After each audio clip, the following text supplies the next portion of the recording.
Okay. Yeah. So creating a retreat at home. So I wanted to just start by sharing with you a bit of my inspiration for this, because this is creating a retreat at home is something that I've done quite a lot over quite a lot of years. And one of my inspirations was one of the teachers of Sangharakshita, who's the founder of our Buddhist movement. A very interesting, in some ways quite eccentric character called Yogi Chen. And Sangharakshita knew him when he lived in Kalimpong in the foothills of the Himalayas in the 1950s and early 1960s. And the thing that really caught my imagination was that Bhante Sangharakshita always said Yogi Chen lived in a hermitage on the edge of the bazaar in Kalimpong. And he lived there for 24 years and didn't go out. He was in retreat in his room on the edge of the bazaar for 24 years.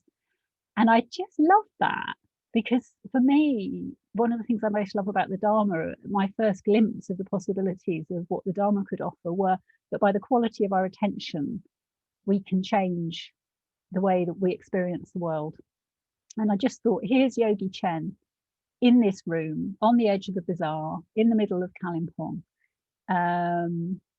being effectively in retreat. I mean, long retreat. So I've got, where are we? I've got a picture to show you. So this is Yogi Chen. It's not a very good resolution on this. This is Yogi Chen in his bazaar, in his hermitage. This next one's a better one. And this is actually Sangharakshita when he was quite much younger, talking to Yogi Chen in that same room. And you can see he's got it just completely filled with images and with books. And Sangharakshita, he did used to have visitors. He'd have visitors go there. But I was inspired by this idea of a hermitage in the middle of a town. And so, as some of you know, I used to live in a little attic right in the middle of Bristol, behind the Colston Hall. This is it. And I used to call it the Garrett Hermitage. And I put those prayer flags outside. And this picture is taken from the top of the multi-story car park opposite. And I did a lot of practice. I lived there for 10.5 years, and I did a lot of home retreats there. And it was the most unlikely place in some ways. This is a little view of inside. So it was just this room with a separate kitchen and bathroom, but I had my shrine and my meditation cushions, and I could have all sorts of candles and lights. And I used to create this as a retreat space. And I'll say more about how I did that as we go through. And then this was that shrine from a different angle. So sometimes it was really simple, sometimes it gradually accrued more different things. But that was, part of my inspiration for this. So what I'm going to do is, I've got a few headings about creating a retreat at home. I'm going to talk about the planning that you need to do beforehand and the preparing that you need to do. Then I thought we might have a little break and talk about anything that comes out of that. And then I've got how it's starting the retreat, sustaining the retreat, and then concluding and celebrating at the end. So that's where I'm going. That's the little roadmap. So I've got notes on this. So if any of you want these notes, just let me know and I can email them to you. So you don't have to write everything down unless you want to. So the planning, I think one of the most important conditions is creating a clear intention, like decide, yes, I'm going to do a retreat. Really decide to designate whatever the time is as a sacred space. And even if it's an hour, I mean, you could even just decide, okay, I'm going to be as if on retreat for an hour. But equally, you can do a day or a few days, a weekend. I think the longest one I did in that room was 8 days. But it's like a date. You're really making a date with yourself. And there's something really important about making that intention and honoring it, and not just not doing it if something else comes in, because it's really committing to time to connect with your inner world. And when you're planning it, especially if you don't live alone, but even if you live alone, consider who else is going to be affected by this decision to create the retreat time. And think beforehand how you want to communicate about them with that, because if you don't clearly communicate with people it's going to impact on. And once you're in retreat, it's likely to come in and be on your mind, or they might contact you, or it's part of setting up the conditions, just being clear that for however long it is, this is what you're doing, and they may or may not understand. But that's important. And then think what kind of retreat would work for you, because we're all different. Some of us thrive with having quite a clear structure. But for other people, a completely blank page works much better. And you can plan accordingly, like no plan, or you might actually want to physically draw up a plan. I quite like making plans. And sometimes I quite enjoy tearing them up or scribbling over them after a few days. So you can, yeah, you can just, but just consider that, so that you, again, with your intention, it's good to be clear what kind of thing you're thinking about. And as part of the planning, yeah, reflect on your current life and your practice, and think that question I'm always saying, what is it time for? What kind of retreat is best going to support you to take your next most creative step, whatever that is? And depending on what your life's like, you might just want a retreat that's just being, like you have no plans. It's just you stare out of the window for as long as you want. You eat when you get hungry. You put your clock in the drawer. You meditate or not as you feel like it, quite spontaneously. You don't have any structure. Just stay aware and stay kind. Those are the two things that run right through this. Stay aware and stay kind. You can just notice what happens. But another time might be that actually something in you knows that you want to engage more with your meditation practice, either go a bit deeper or re-establish it if it's got a bit flaky. And it's good to decide which practice or practices are you going to do. Are you going to, are you going to build on your mindfulness breathing and metta bhavana? I mean, we often just don't give ourselves enough time to go really deeply into those practices, to really open up the different dimensions. There's so many different ways of practicing just those two practices. And again, you could decide to meditate when you feel like it. You could follow the traditional 4 sessions. So in the this goes right back in the Buddhist tradition, that there are these 4 sessions in the day, which so the period before breakfast, the period of late morning, sort of before lunch, the period of late afternoon, and the period of evening. And you know, some of us have been on retreat, and that's a pretty classic structure actually, that you meditate, you have breakfast, you maybe do some work after breakfast, you meditate again before lunch, after lunch you might go out, have a walk or something, late afternoon. And actually I think the experience we probably share over years and decades is that almost becomes part of our system, and something in us can relax into that. It may not be what you choose for a retreat, but it's worth considering. Yeah, the traditional 4 sessions. You might choose a series of talks or guided meditations to work with. You might follow a retreat online, and you could do that as part of this that I'm talking about. Obviously, that's another option. But I would say too, you could take a teaching you've already received and go deeper into that, and go deeper into the practice without being led, because there's lots and lots and lots of leading. And I think I was thinking about it the other day and thinking it can be a bit like riding a bike with stabilizers.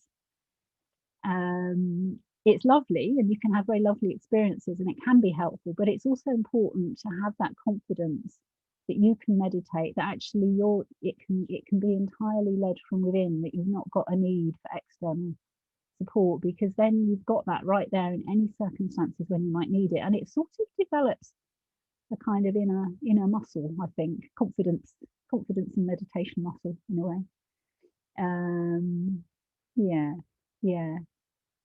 Yeah, and I wanted to just mention at this point, when you're thinking about what it's time for, a little reminder about that teaching on the 3 levels of wisdom.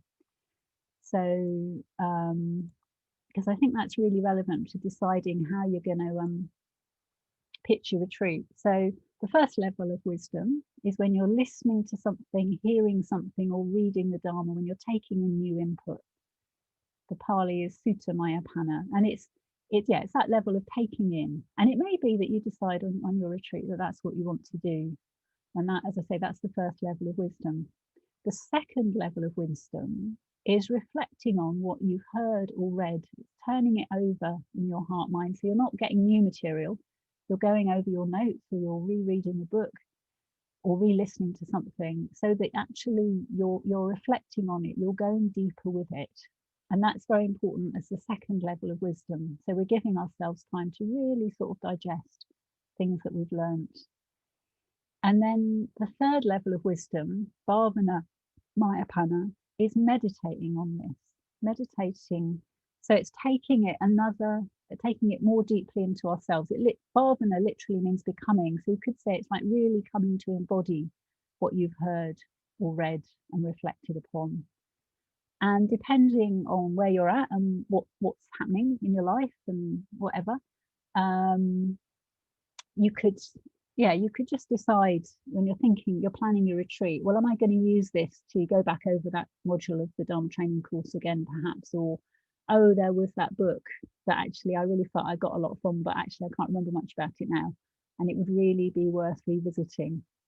Because there's that lovely verse in the Dhammapada, non-repetition is the canker of the sacred verses. And I just love that. It's like, if you don't go over things in our heart minds, they just kind of go a bit manky, really. You forget them, they can flow away. So anyway, other focuses for the retreat. So yeah, it could be a meditation focus, could be a study focus, literally sitting down with a book, making notes, making summaries, really getting to grips with some aspect of Dharma. You just something you sort of think, oh, I don't know what the 7 bodhiyamnas are. Well, I could find out, and I could take one a day for a week, and I could reflect on them. And Bimala Badri did it recently over the home retreat. She reflected on the 5 spiritual faculties, and she took one a day, and she just read a little something and turned it over. And so that's really, really doable. And of course, you could have a retreat that's much more about play and creativity. You know, you might want to have a making retreat where you're drawing, painting, knitting, doing woodwork. You know, if you're doing it with awareness and kindness and with a spaciousness that's not driven to finish the project, it's mindful activity. Could be gardening, but that would be a busman's holiday for you, Kat. Yeah, you can just do these things and notice if you get driven or goal oriented, take it gently, take it mindfully. It's still bringing it into that aware, kind, spacious space. You might want to have a home yoga retreat and structure your time around a couple of substantial yoga sessions a day or other body work. You could decide to take a day for a day retreat and spend it totally outside. One year I spent all the daylight hours of the winter solstice, the 21st of December, on Brandon Hill. And I took 2 flasks, loaded blankets, wrapped myself up, and I just sat in different parts around the hill and just really immersed myself in that landscape on the shortest day of the year. And there was something quite magical about that. That in a way, the physical location became what I was orienting to. Basically, you can choose whatever focus you like. And it's a bit like you're making that the center of a mandala that you then organize the rest of the things around. That's, you've got your focus. And when you're at the planning stage, you do also need to plan the physical side of things, your physical resources, your food, and obviously anything else you might need. If it's going to be for more than, a week, you could ask someone to bring you food supplies. I remember one of the retreats, I did the 8-day retreat that I did in my Garrett Hermitage. It was when our friend Paula was still in Bristol, and she was totally inspired by the fact I was doing this retreat, and she said she'd bring me a food parcel halfway through. So halfway through the retreat, she came to the outside. I didn't see her, but she came to the outside of my door with one of those vegetable boxes, and it was all full of homemade soup and fruit and treats, and it was just wonderful. And she really enjoyed supporting me, and it made it quite it was a real treat, actually. Yeah. But I think with any kind of retreat, solitary retreats, it's really good to make a menu plan, work out what food you need, because one of the things you want to do is not have the distraction of thinking, oh, I've run out of X, I'll just pop to the shop, because actually that draws you out of the focus on the retreat. So you're really like getting everything gathered in, a bit like you might for Christmas when all the shops are shut. Yeah. So that was planning. And then yeah, preparing. So this is now moving into putting those plans into action. So like I said, make sure that you talk to whoever you need to let them know that you're entering a retreat. I used to, after the Garrett Hermitage, I lived in a house with friends, and we each had a floor of the house. And I realized when I did the retreats there, it was really, really important to communicate with them all before I started, to let them know when I was starting, to let them know when I was stopping, and to let them know what I was happy with in terms of communication. I mean, they were all Buddhist, so they were quite happy just to kind of smile as I went past on the stairs. But if I hadn't done that, then that starts to create proliferation in my mental proliferation. It's like, oh, what about this? And oh, what about that? And yeah, and I think also if you do talk to people and let them know, they can help you to protect the walls, the boundaries of this sacred space, which I'm going to say a bit more about in a minute. Yeah, and also it'd be reassuring for them, because sometimes, you know, obviously if people aren't practicing, it might just seem a bit weird, especially if you do it over Christmas, which I used to do a lot. Yeah, and then there are the really obvious things like set up your autoresponder on your email account, put your phone into airplane mode or switch it off, put it in a drawer. Then you unplug your router. Just remove anything that might tempt you out of the space. I remember when I did my first one in that place I showed you. My partner, pretty much, he came around and I gave him my router to take away and my purse. And I think we actually did a starting ritual where he actually went out and locked me in. I could get out, but it was like ritually closing the door. And that all really helped me to set my intention. Yeah. And yeah, in terms of preparing, do your shopping, make sure you've got what you need, like I said. And that includes things like any books, any images, candles, incense, equipment for making things. You can imagine my list is probably always very long of the things I need, because I always like having lots of things to play with. Yeah. Yeah, so that is planning and preparing. So I'm just wondering if there's any questions or thoughts or things about that before I go on, because I'm aware it could be quite a lot of talking as well.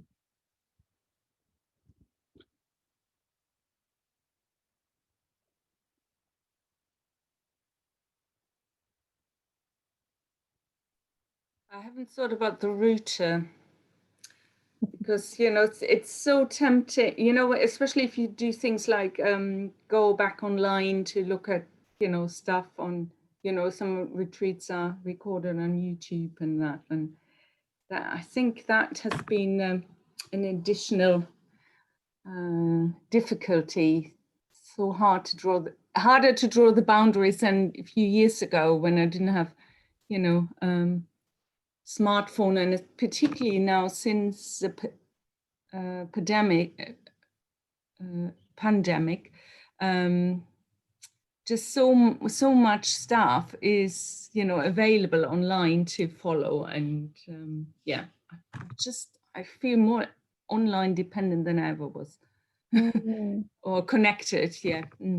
Yeah, and I think that's a good point, Beata, because I think my experience both from going away to retreats and doing them at home is, this is why I'm going to say a bit more about the rules of the mandala in a minute, because it's like creating these walls and being conscious that if you breach them in some way, like you just pop online to get that bit of information, what can happen is, depending on how you've turned off your phone, you can suddenly see there's 6 text messages, 14 WhatsApp messages, 4 missed calls, and you've gone. And it's, if you can, it's actually makes it easier for yourself if you don't breach the walls at all.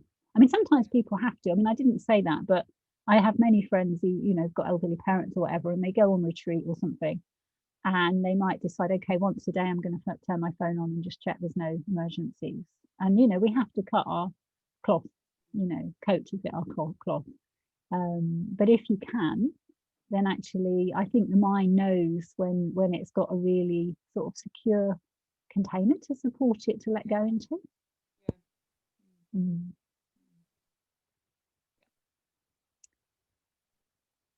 Anything else? It was really helpful. I'm just thinking of things I can do for the online retreat, and just thinking like I want to write my timetable down. I don't want to have to look at it, so I can be on the Zoom for as minimum amount of time as possible, and just everything else is in the corner, and it can all be turned off except for the sessions that need it. There's so many little things that come in that you might not think about, so this is really helpful. Oh, good. Okay, I'll carry on now with starting. So yeah, I think it's good to, if you choose, to decide what time you're going to start your retreat. Actually say, right, I'm going to start at 2 o'clock on Christmas Eve, say, and that's, by that time I'm going to have turned everything off, and that will be me starting. And I think doing some kind of ritual to begin the retreat really makes a difference. And for me, that usually involves preparing the space. So putting up images. I remember when I did that first one in that place I showed you, I'd borrowed, in fact, it was what this picture comes out of, that's on the wall behind me. I borrowed that from Pranyamati, and I hung it up. And that room was so small that as soon as I'd hung that up, the presence of it had a huge effect. And you can do that in different ways. You might want to hang up flags, you might want to write mantras to go around the walls. I mean, really, it's the only limit is your imagination, but there's something about creating, physically giving yourself a sense of the space being different. Might be just putting away lots of clutter if you clutter bug like me. But yeah, ritually preparing the space. Ritual's not only about what you do sitting on your cushion, it's so much about physically, engaging with the environment in a mindful, kind, gentle way. Aesthetically, making the space as aesthetically pleasing as possible. And perhaps building a special shrine. I showed you earlier a couple of pictures of my shrine, and sometimes, things would get more or less elaborate. You might want a particular focus. You might want to put something. One retreat I did, I wrote a phrase that I was really reflecting on, and hung it on the front of my shrine, so that each time I sat down, I was like, oh yeah, okay, I'm going to reflect on that.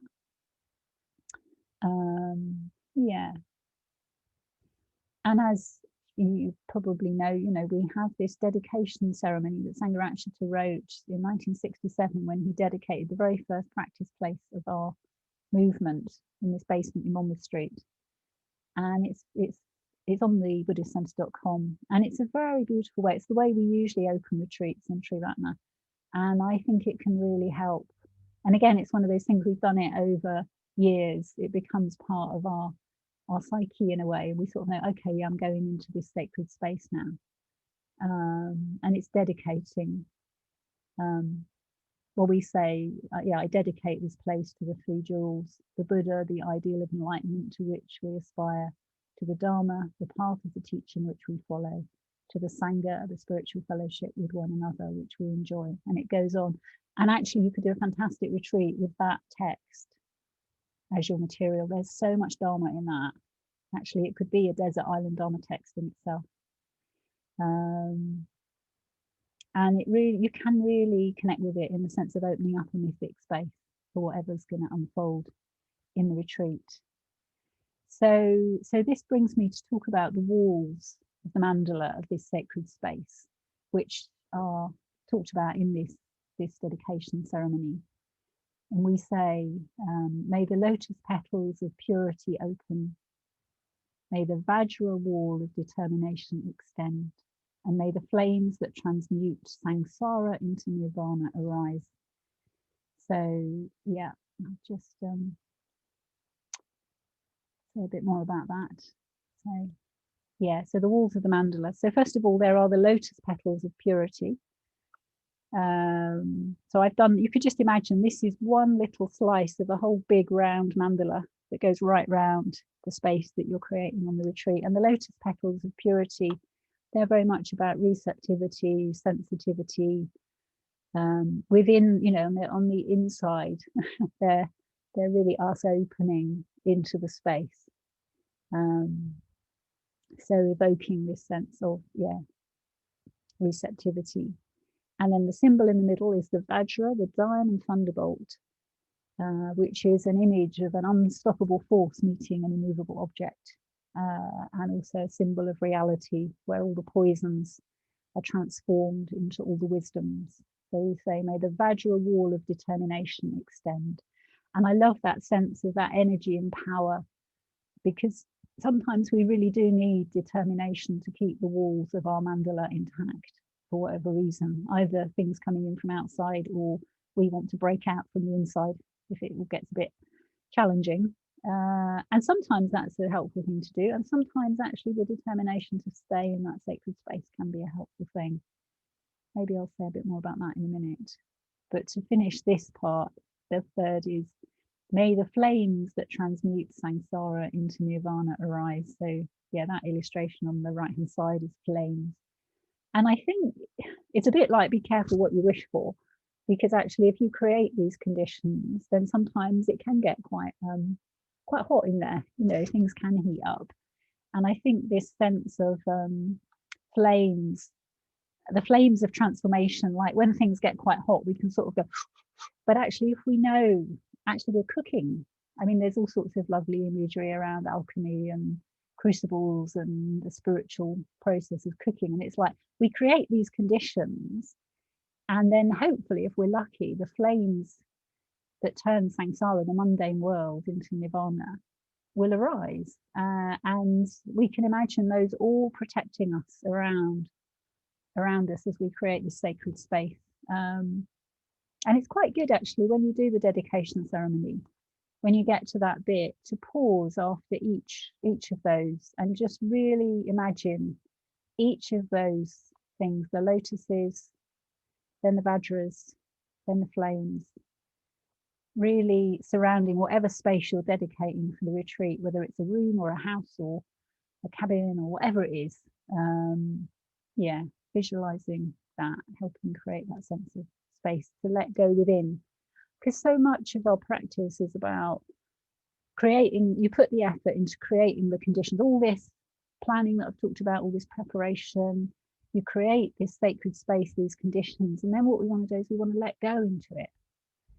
We don't have to have our foot to the floor all the way through however long the meditation is. It's like, no, actually such an important part of practice is relaxing into the conditions. And for so many of us today, stopping is the hardest thing. And the more conditions we can put in place to support us to do that, the better. And having this sense of these walls of protection really can give a message to something in us. No, it's safe now. We can stop. We don't have to rush. We don't have to push. We don't have to be harsh. We're going to be aware. We're going to be kind as much as we can. And if we're not aware and we're not kind, well, eventually we'll become aware of that, and we can remember to respond kindly to that. That's really important. And I do just want to say, going back to what I was saying earlier, if it really, really gets too hot in there and you can really tell that it's not helpful, then the kindest thing to do is to recognize that and step out of that space and contact a friend and speak to somebody if that's what you need to do. It's not an endurance test. You just need to keep that awareness ometer and kindness ometer going, and just notice, like if it goes into the red, you just know, okay, conditions aren't present for me to engage with this in a creative way, and actually I need to reconsider, or just step out for a bit. Maybe having a phone call with somebody might help you recenter and you find that point of freedom again. But if you feel like, yeah, gritted teeth is going on in a way that ends up not feeling helpful, then just remember the point of freedom. Yeah, that's really important too. So we're still on starting the retreat. So you've got your mandala in place. So something you might consider doing is writing down an intention or some intentions for the retreat. I mean, don't be over ambitious, you know, just one or two things, not a list of 25.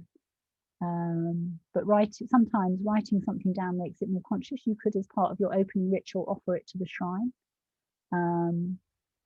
It's all about turning your mind to the whole process of being on retreat. And having said that, I've said a lot about all the ritual you could do to set up your retreat, and actually you could do none of that. You might not want to, you might not need to. You might just want to brew a mug of your favourite coffee, take up your seat in your favourite chair and stare out the window and just like slide into it, like sliding in the sea. Nothing else, nothing special. There's no right way. Some things work well for some of us, some things work well for other people. It's just whichever way is going to work for you to sort of set sail in that space.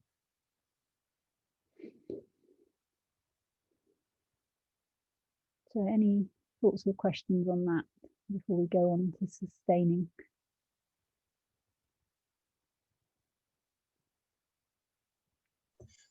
And while you were talking, Satyalila, it was coming to mind when I was on the Zoom retreat at Tiratnaloka, but I was doing the retreat in my bedroom, and I was very much enjoying setting up different places in it, you know, and I managed to find a place where I could do the prostration practice. And I'd have to move the rocking chair over there and put the laptop up there, you know, and it was all sort of different spaces, and but it felt quite special, really, doing them, and then we did different shrines. So I could, and I think I'd done the dedication ceremony in there, so it did feel nice just to make those different spaces available. Yeah. I think that's such a good practice, and I think it's a lovely way we can get ourselves out of a groove with a familiar room. If it can change, it's a way of really bringing a sense of impermanence and insubstantiality on a very simple, mundane level. It's like, oh, this room could be like this, or it could be like that, or like a room, like you say, you were able to prostrate in the room, so full length on the floor, and you've created that space, and suddenly the room, the dimensions of the room, our experience of the dimensions of the room can be different. And that can almost be a microcosm for how practice can transform our experience of the whole world. And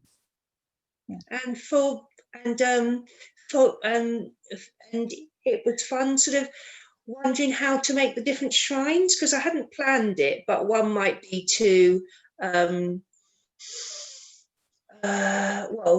I just had to find different images and colours and put it on the shrine, and it was really good. It was a really nice practice to do. I had some strings of pearls that I've never worn, so I was for the white shrine, you know, and I could find all the pearls and candles and things, and it was fun. That sounds great. And that, just finding what you can create from what you've got. I think that's an important aspect. I think when you do a retreat like this, or you go on a solitary retreat, and actually you've only got what you've got there, and it's fascinating what you can make out of what. I often end up making lots of things out of the recycling, or things I found on walks, or like you say, things that you had those pearls, or something that might have been one thing can turn into something else, can be part of a shrine. Or no, that sounds really, really lovely.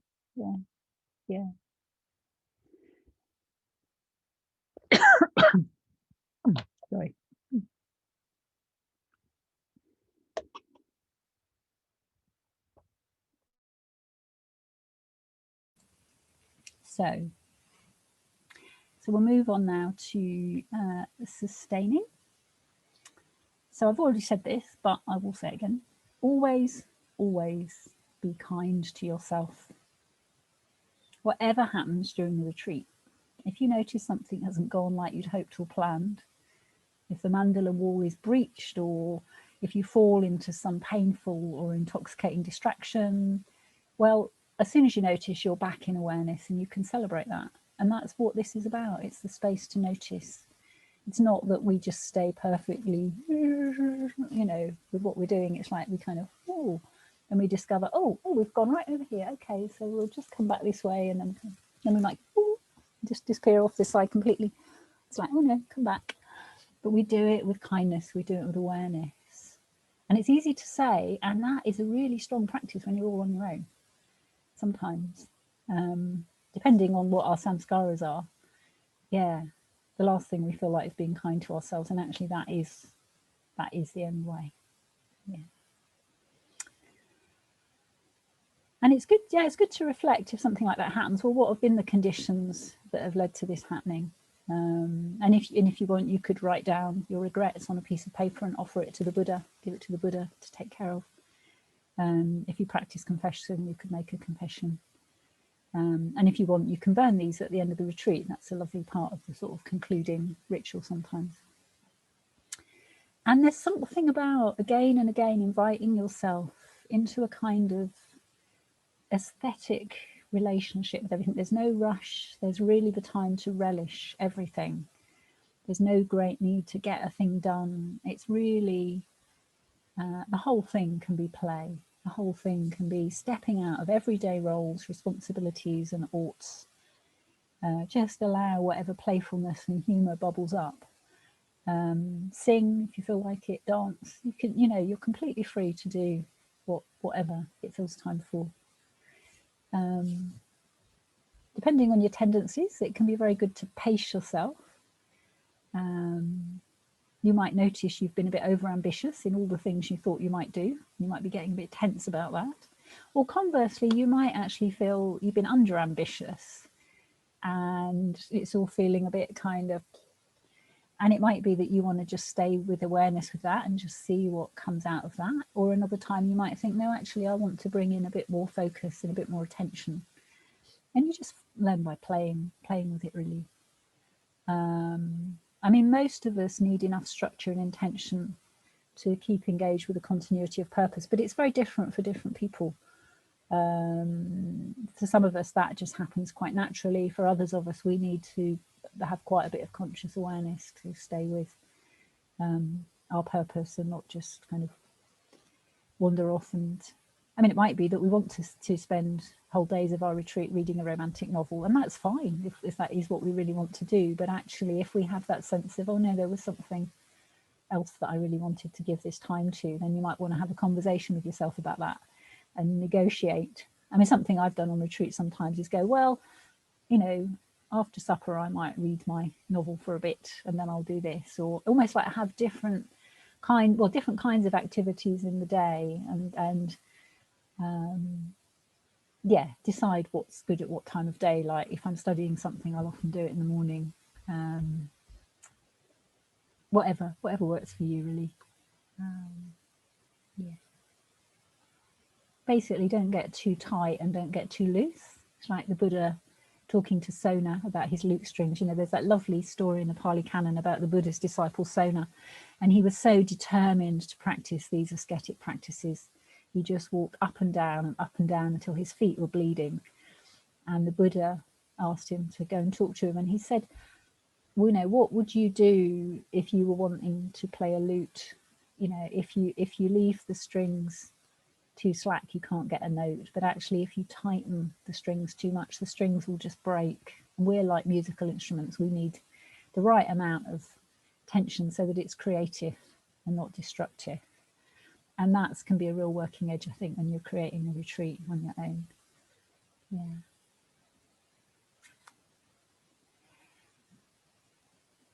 And some of us, and I very much count myself in this, find that doing writing of some kind helps on a retreat, whether it's journaling or free writing, or it might be drawing for you. It's a way of dialoguing. It's a way of being in relationship and dialogue with yourself. And I find it can be quite earthing if emotions get strong. If I'm just writing them down, sometimes I have the sense almost like my pen on the page is almost like a lightning conductor. And I just keep writing, and you can keep writing and writing. And sometimes the writing gets really big if I'm really angry about something. And then I carry on writing, and then gradually it'll come back to a normal size. And it's another way of just letting stuff come into awareness and be put down. responded to kindly. Yeah. And it also, if you do that, obviously it can be helpful because you can reflect back on the course of the retreat. You might learn, you might see certain habits and things that are really helpful to know. And do allow yourself treats. So we're still talking about sustaining the retreat. Yeah, again, it's a middle way thing, isn't it? It's like if you spend your whole retreat eating cake, you probably might regret it. But actually, at the same time, I always make sure I have some treats when I go on retreat. And I remember the very first solitary I ever did, I did it in a flat that belonged to a friend of mine. And she said, have lots of long baths and do pujas. That was her advice. Baths with candles, that was right. Candlelit, long candlelit baths. So it's, you know, finding those things. Yeah. And consider your earth rhythms. I love that phrase, earth rhythms. It was something actually Vera said years ago. It's like, so your earth rhythms are your sleeping and your food and your exercise. And it's like, one of the things that can happen is you can end up, especially I find if I get engrossed in a book, I'll read really, really, really, really late at night when I'm on a retreat on my own. It's like, and then I'm just a bit wrecked the next day. And it's like, oh. And at one level, it doesn't matter because you can sleep whenever you like. So that might be fine. But yeah, you know, eating, sleeping, exercising, they all create conditions, particularly, you know, if you're supportive of going deeper into meditation. Yeah. Going out walking, taking our retreat awareness out on a walk. Can be just such a delightful practice. And I think especially if you're doing a retreat at home in familiar circumstances, you go out with a different kind of awareness. You're not on the way to do something. There's no hurry. You can actually look at all the familiar surroundings with different eyes. And it's surprising what else you can see. I think I've done this many, many times in different places. You just walk down the street and you're just slightly in a different relationship with it all. You might see quirks in gardens or architecture or just things you've never noticed before, or you'll look up and see a vista that you haven't seen. Sometimes I take photos. As it just kind of tunes in my looking. Sometimes I prefer just to look and not want to kind of appropriate the image, different things at different times. In the city, I found, well, I think, and actually wherever you are, I think it's good to stick to quiet streets or side roads, because one of the things that happens, depending on how long you're in your retreat, you get quite sensitive. So actually going down a busy main road and going near shops and all of that isn't necessarily helpful. And it can just be lovely to discover all the little side routes and back routes. When I first started doing those retreats behind the Colston Hall I was living, and I discovered all these little alleys.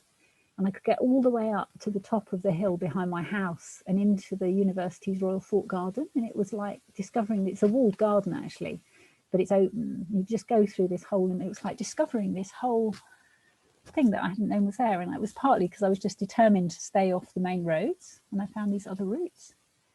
So that can be a lovely thing. Yeah. And we may choose not to leave the house. Sometimes people just don't, and that might work for you. Yeah. So I think that's the sustaining section. So let's see, any thoughts or questions about sustaining, any more ideas or?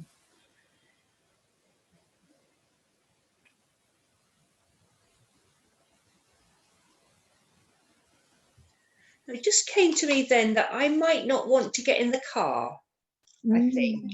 So I just had in my mind, I would probably walk my dog, and just thinking then, could I get to purr down? Or I just had sort of felt sense that I think I would rather just be walking around, not driving somewhere, perhaps. But I was just thinking, could I go down by the allotments? And, I was just sort of playing around with that. I think that's great. Thanks, Kath. I didn't think of that because I can drive, but I've never owned a car. But actually, I think that's a really good point specifically about if you've got a car. But there's also another point in there, I think, about that general principle, like you were saying, about that felt sense of simplicity. I did a 2-week solitary in the summer in a friend's caravan in an orchard in Herefordshire, and I was very clear that I just wanted to stay in quite a simple patch. When I've stayed there lots of times, and sometimes I do these big long walks where I'll do, well, you know, 7 or 8 miles, and I'm map reading and I'm finding my way, and sometimes I get a bit anxious and I'm then working out if I want to walk through this field of cows. And this time, actually, I just thought, no, there's this walk that they call round the block, which isn't like round the block here. It's like down the lane, across the common, through a field, over a stream, along an orchard, through a wood, back up a very quiet lane where there were often 2 kites that would fly over, back round the corner and back in. So there's something about noticing what's gonna, unsettle your mind, and I think definitely driving is a good thing not to do. On my last solitary retreat, I was just in a retreat center, Terra Loca, and I was in a sort of like in a solitary bit. And I just, also to avoid people, I just went out for a walk either in the morning or in the evening. And I really loved the sort of orangey sky, you know, that evening orange. So I used to walk when I knew the sun was setting, sort of just half an hour before. And that was really a lovely ritual, sort of, I still have that real memory of what the orange skies in the evenings associated with that retreat. It sort of felt quite mythical, you know, it just didn't feel just like a walk. It felt sort of a bit more, yeah. That's a lovely example. Yeah, also, you know, I associate it also with, you know, the Western realm and Amitabha and the color. So it sort of became, more than just a walk. It was like a, maybe it was like a walking meditation more or something. And also you've been so much more receptive being on a solitary retreat. So like it really, you can just feel how it really went into your heart, and it's just stayed there. There's that lovely phrase of Virginia Woolf, moments of being. One of her books is called Moments of Being, and I think they just can be, when you've got that kind of awareness and something like that happens, it can just really stay with you because you've been so present.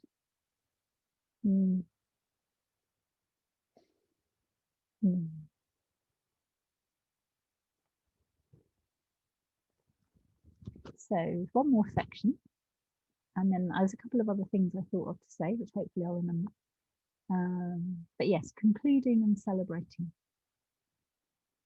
So as we come to the end of doing a retreat, particularly if it's like a few days or more, but any time that we just really go quite deeply inwards, I think it's just really worth remembering that we might relax and open into sort of higher and deeper states of consciousness.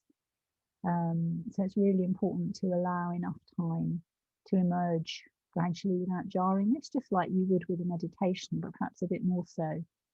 So think about what you're planning to do immediately after the retreat. Don't finish the retreat and go to a New Year's Eve party or something. I mean, you might want to, and it might be fine, but on the whole, it's probably not the best plan. And one of the things I remember someone saying to me years ago when I started learning to meditate is, if you come out of meditation in a way that jars you, actually it's almost like it can something in your psyche then starts to have a negative association, because it's like, oh yeah, you've been in this space and then it's been painful, and you can actually set up a bit of an unhelpful pattern, because it can make you not want to go in and go deep if your psyche thinks, oh, when I come out this is going to be painful. I don't know if that makes sense. And it's going to be different. Again, I'm just going to say it's going to be different for everybody. But just like when you leave a retreat, they say drive carefully, and you know, sometimes you get in a car and 15 miles an hour feels like 50, and you can just really drop into a different space. So plan who you're going to see and when. And I'd say again, decide a time to end, partly because if you don't, you'll be going, oh, shall I finish then? Shall I finish then? Shall I finish then? It's like, oh, no, I'm going to finish after lunch on Saturday. That's easy. And it just simplifies it for yourself, really. And again, it can be good to have a concluding ritual to celebrate. You might want to do a puja, read something, transfer your merits, just like the transference of merits. You might want to write any regrets and aspirations from your retreat and offer them to the shrine, or reflect on what you've learned over the week and think, well, is there a personal precept I want to take? Is there a particular specific intention, like as a result of this, I'm going to try to do X or not to do Y, and make that part of the ritual when you conclude the retreat. And I'd say, as a writer, it can be helpful to review your retreats and just make a note of any learning points. I mean, if you've kept a journal, I not always, but often go through and just think, oh yeah, those are the key learnings. And it's surprising, and if they've been particularly strong meditations. Sangharakshita said a lovely thing once. He said, it's not so much that we need the courage of our convictions, we need the courage of our transcendental realizations. So it may not be that you have transcendental realizations on your retreat, but sometimes in that space we do see things, or we do have experiences in meditation or whenever, that actually would be much more creative things to dwell on and orient our lives around, and that might really bring us faith in our practice. But it's surprising how often we forget. So I think as part of concluding a retreat, really making just reflecting on what's happened can be really, really valuable.